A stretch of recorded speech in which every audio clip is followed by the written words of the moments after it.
Student, online video class में आप सभी का स्वागत है। जैसा कि हम पिछली क्लास में देख रहे थे कृत्रिम बहुलक, और कृत्रिम बहुलक में भी अपन क्या पढ़ रहे थे, कृत्रिम रेशे। और कृत्रिम रेशे में अपन ने दो प्रकार जो थे, नाइलॉन 66 और एक और था टेरिलीन, उसके बारे में पढ़ा। आज हम पढ़ने वाले रेयॉन। नेक्स्ट जो है कृत्रिम रेशा रेयॉन। अब इस रेयॉन जो है इसको कैसे प्राप्त किया जाता है, तो ये जो अपना कागज जो होता है, सबसे पहले इस कागज को क्या किया जाता है, साफ किया जाता है। कागज को साफ करने के लिए इसमें क्या किया जाएगा, सोडियम हाइड्रोक्साइड जो है इसके विलयन से इसको क्या किया जाता है, धोया जाता है। NaOH, सोडियम हाइड्रोक्साइड जो होता है उसके विलयन से इसको क्या किया जाता है, धोया जाता है। और सोडियम हाइड्रोक्साइड से धोने के बाद में जो कागज प्राप्त, साफ कागज प्राप्त होगा। और कागज क्या होता है, सेल्यूलोज। इस साफ कागज को गलाने के लिए क्या प्रयोग किया जाता है, ये किया जाता है कार्बन डाइसल्फाइड का उपयोग। कार्बन डाइसल्फाइड के द्वारा जब इसको क्या किया जाता है, गर्म किया जाता है, तो ये क्या हो जाता है, इसमें गल जाता है और एक विलयन प्राप्त हो जाता है लिक्विड फॉर्म में, द्रव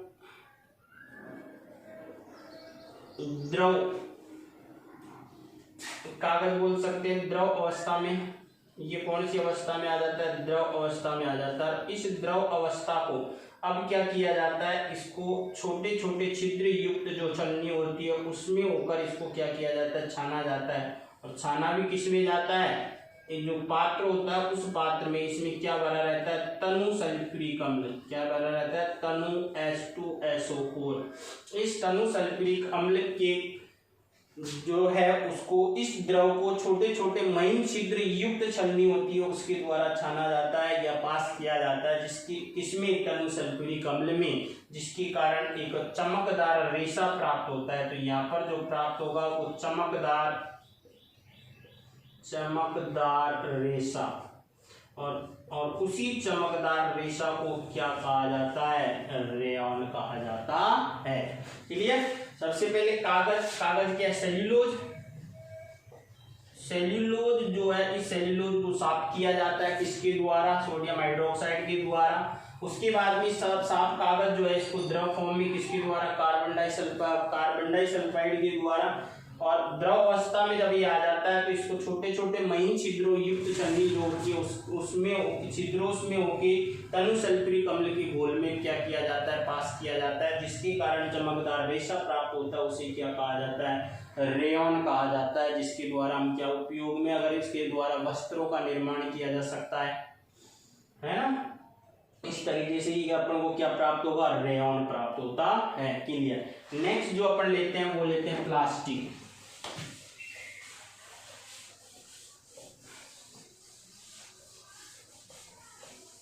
नेक्स्ट क्या है, प्लास्टिक। देखो इधर,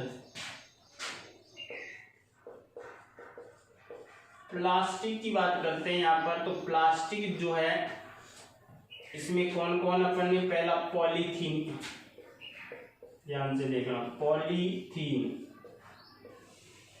दूसरी मैं बात कर रहा हूं यहाँ पर पॉलीविनाइल क्लोराइड, पॉलीएक्रिलोनाइट्राइल,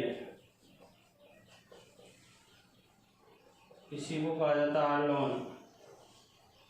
और पॉलीस्टाइरीन,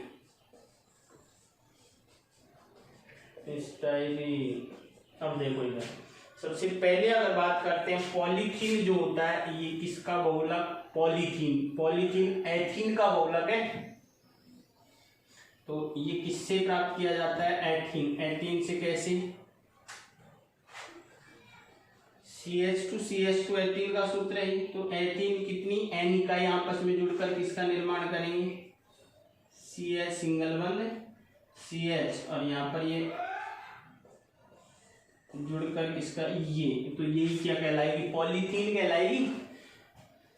तो ये किसका, पॉलीथीन की एकलक इकाई क्या है, एथीन। क्या, एथीन। पॉलीविनाइल क्लोराइड, तो विनाइल क्लोराइड जो होता है इसका सूत्र देखो यहाँ पर CH2 डबल बंद CHCl, ये एथीन का ही व्युत्पन्न है। यहां से एक हाइड्रोजन निकल कर इसकी जगह कौन जुड़ गया, क्लोराइड जुड़ गया। और अब देखो इसकी कितनी इकाई, n इकाई आपस में जो है, और तो इसका सूत्र है विनाइल क्लोराइड। ये क्या है, विनाइल क्लोराइड, विनाइल क्लोराइड। तो ये किसका बहुलक है, विनाइल क्लोराइड का बहुलक है। और विनाइल क्लोराइड जो है इसकी कितनी इकाई, n इकाई आपस में जुड़कर, जैसे इसको Cl, ये जो हो गया, ये हो गया, ये क्या हो गया, पॉलीविनाइल क्लोराइड। इस तरीके से ये क्या हो जाएगा अपन, पॉलीविन एथीन, एक ही चीज, ये भी एथीन, एक हाइड्रोजन हटकर क्लोरीन जुड़ गया यहाँ पर। अब पॉलीएक्रिलोनाइट्राइल की बात करता हूं, तो पॉलीएक्रिलोनाइट्राइल का सूत्र हो जाएगा CH2CHCN, ये क्या है, पॉलीएक्रिलोनाइट्राइल, सॉरी यहाँ पर क्या आएगा, डबल वन, तो पॉलीएक्रिलोनाइट्राइल। अब इसकी कितनी इकाई, n इकाई आपस में जुड़कर किसका निर्माण करेगी, ये जो है यही क्या कहलाएगा, पॉलीएक्रिलोनाइट्राइल। और ये जो है इसका एकलक इकाई जो है ये एक्रिलोनाइट्राइल, एकलक इकाई क्या है इसकी, एक्रिलोनाइट्राइल। इसी तरीके से पॉलीस्टाइरीन की बात करता हूं, तो स्टाइरीन जो होता है ये होता है CH2 डबल बंद CH2 C6H5, ये क्या है, स्टाइरीन। और इसके कितनी इकाई, n इकाई आपस में जुड़कर किसका निर्माण करती हैं, तो यहाँ पर जो बनेगा ये बनेगा CH2 CHCl, ये तो ये क्या है, पॉलीस्टाइरीन, ये क्या है, पॉलीस्टाइरीन। तो इनकी एकलक इकाई पढ़ने की बात करेंगे तो एकलक, पॉलीथीन की एकलक इकाई एथीन, पॉलीविनाइल क्लोराइड की एकलक इकाई विनाइल क्लोराइड, पॉलीएक्रिलोनाइट्राइल एक्रिलोनाइट्राइल, पॉलीस्टाइरीन की स्टाइरीन। तो ये एकलक इकाई होती है और ये एकलक इकाई आपस में जुड़कर किसका निर्माण करती हैं, एथीन आपस में जुड़कर पॉलीथीन का निर्माण करते हैं, विनाइल क्लोराइड आपस में जुड़कर पॉलीविनाइल क्लोराइड का निर्माण करती है, एक्रिलोनाइट्राइल आपस में जुड़कर पॉलीएक्रिलोनाइट्राइल का निर्माण करती है, और स्टाइरीन आपस में जुड़कर पॉलीस्टाइरीन का क्या कर देती हैं, निर्माण करती हैं। अब इनसे उत्पाद जो है, जैसे पॉलीथीन तो अपन जानते हैं, पॉलीथीन से भी क्या प्राप्त किया जा सकता है, जैसे मुलायम प्लास्टिक है तो इसको सांचों में डाला जा सकता है। और सांचों में डालने के लिए क्या, जैसे सांचों में डालने वाली जो वस्तुएं हैं तो उनका निर्माण किससे किया जा सकता है, पॉलीथीन से किया जा सकता है। जैसे अपन सब्जी के लिए जो बैग ले जाते हैं, जो प्लास्टिक का बना हुआ बैग होता है, वो भी क्या है, पॉलीथीन ही तो है। पॉलीविनाइल क्लोराइड की बात करते हैं तो विनाइल क्लोराइड जो है इससे क्या बनाया जा सकता है, ये विद्युत रोधी होगा। तो विद्युत रोधी जैसे ये स्विचर, ये जो होते हैं वो किससे बनाए जाते हैं, पॉलीविनाइल क्लोराइड से बनाए जाते हैं। ताप रोधी परत के, अब विद्युत रोधी परत का निर्माण भी किसके द्वारा, विनाइल क्लोराइड के द्वारा किया जा सकता है। तो ये क्या है, अलग अलग इनके उपयोग हो जाते हैं। बरसाती जो बरसात में जो वो पहना जाता है, बरसाती कपड़ा का या बरसाती प्लास्टिक जो रेन कोट का जो निर्माण किया जा सकता है वो किसके द्वारा, विनाइल क्लोराइड के द्वारा किया जा सकता है। उसके बाद में अगर अपन बात करते हैं यहाँ पर स्वेटर, ऊन जैसे तंतु जो है वो भी किसके द्वारा बनाया जा सकता है, पॉलीएक्रिलोनाइट्राइल के द्वारा।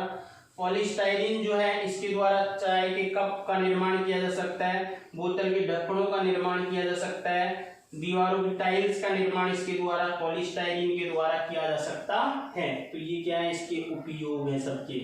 पॉलीथीन अपन ने, पॉलीविनाइल क्लोराइड, पॉलीएक्रिलोनाइट्राइल और पॉलीस्टाइरीन, ये सारे किसके टाइप्स हैं, प्लास्टिक के अलग अलग टाइप्स हैं। क्लियर।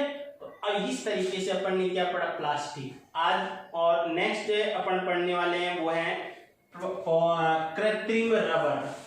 प्राकृतिक रबर अपन ने पढ़ा। प्राकृतिक रबर किसका बहुलक होता है, इसका, हाँ, आइसोप्रीन। कौन सा प्रीन, आइसोप्रीन। अब पढ़ेंगे अपन कौन सा, कृत्रिम रबर।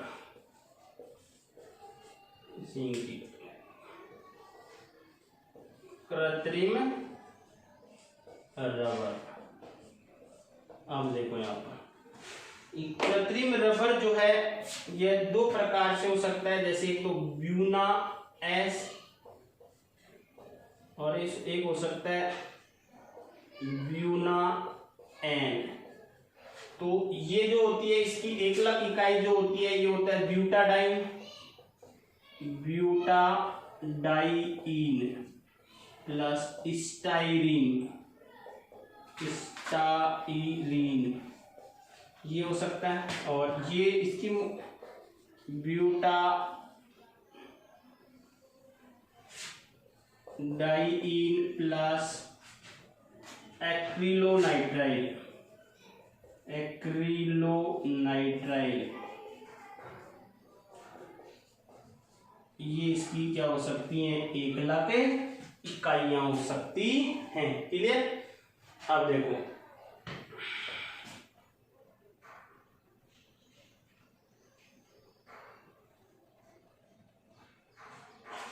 देखो ब्यूना जो इनकी एक इकाई जो है 1,3-डाइमेथिल, 1,3-डाइमेथिल जो है इसको ये 2,3 और ये है 1,3 ये है ब्यूटाडाइन।